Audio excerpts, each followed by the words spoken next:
So let's get this straight. In the Indian Parliament, a place meant for serious national discourse, a senior member closes his speech by quoting a Bollywood film dialogue. Yes, in the face of regional tensions, cross-border accusations, and alleged terror links, the ruling party's lawmaker falls back not on diplomacy, not on international law, but on cinema. And not just that. He celebrates PM Modi being given highest civilian awards by Gulf countries, painting it as global validation of India's narrative on Pahalgam and TRF. But here's the truth. Global courtesy, global support. Every head of state, even controversial ones, receives ceremonial honors. Bashar al-Assad received Arab honors in past. Netanyahu has been hosted despite global war crimes allegations. Even Adolf Hitler once got Times Man of the Year in 1938. So Modi receiving medals doesn't mean the world accepts India's narrative on Kashmir or TRF. It's geopolitical optics, not endorsement. Bollywoodization of policy. Quoting Bollywood movies to define India's military or diplomatic posture is childish at best, dangerous at worst. Imagine a U.S. senator quoting Avengers to justify military action.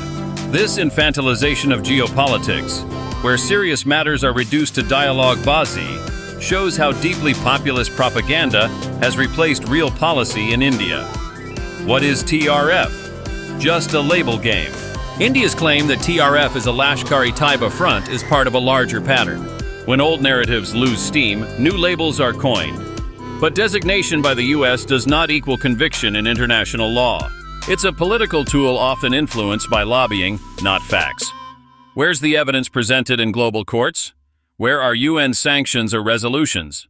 India's success lies more in storytelling than substance. Global isolation, not support. Let's ask a basic question. If India's stance is so globally accepted, why no international inquiry into alleged Pakistan-based attacks? Why no UN resolution explicitly condemning Pakistan post-Pahalgam? Why are India's Kashmir actions still under global criticism? Because the truth is, the world is tolerating India for economic convenience, not supporting it for moral grounds. Peace isn't weakness.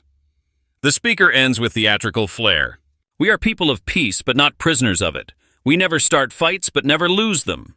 Yet, India has. Fought and lost in 1962 to China. Been bled by insurgencies it blames on everyone but itself.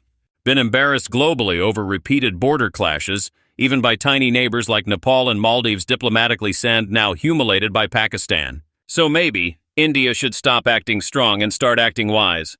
This isn't foreign policy.